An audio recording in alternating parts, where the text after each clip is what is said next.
நாச்சியார் திருமொழியில் 10ஆம் திருமொழியில் 4ஆம் பாசுரம் பார்க்கலாம்.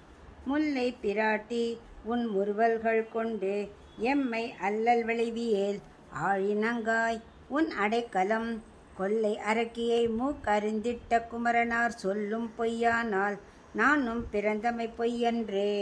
இப்போ இதுக்குள்ள அர்த்தம் பார்க்கலாம்.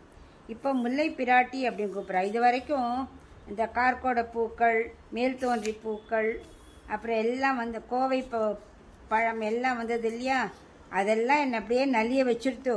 இப்போ அதெல்லாம் போக நீ வேற வந்துட்டியா, உன்னோட புன் சிரிப்பை அப்படியே பகவானோட புன் சிரிப்பை அப்படியே காட்டுறதே எவ்வளோ கஷ்டப்படுத்துறது என்ன, ஆழி நங்காய் அப்படிங்கிறா.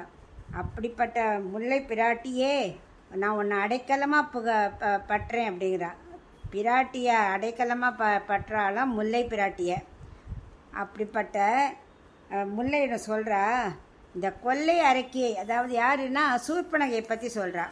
சூர்பனகை வந்து ராமர் அடையணும்னு ஆசைப்பட்டா இல்லையா, அதுக்கு சீதை தான் தடையாக இருக்கான்னு சொல்லிட்டு சீதையை வெட்ட போகும்போது தானே லக்ஷ்மணர் வந்து உடனே மூக்க அறுத்தார்.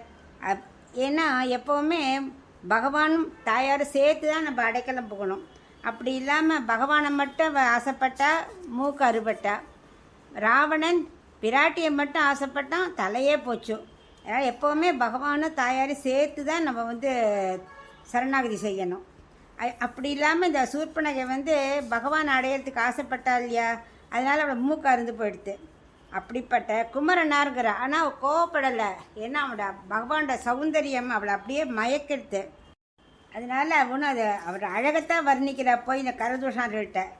அப்படிப்பட்ட அரக்கியோட மூக்கு அறுபட்டு அவரோட வார்த்தை பொய்யானால், அந்த குமரனாரோட வார்த்தை பொய்யானால், ஏன்னாக்க அவர் வந்து ராமர் 2வது வார்த்தை பேச மாட்டார், துர்நாபி பாஷத்தே, 2 வார்த்தை பேசவே மாட்டார், ஒரு சொல் ஒரு இல் ஒரு வில் தானே. அப்படிப்பட்டவரே என்னை சேர்த்துக்கிறேன்னு சொல்லிட்டு வராமல் போனது பொய்யானால் நானும் பிறந்தமே பொய்யன்றே, நானும் இந்த பெரியாளுக்கு பிறந்தது பொய்யாயிடுமோ அப்படின்னு இந்த முல்லை பிராட்டியை பார்த்து கேட்குறா.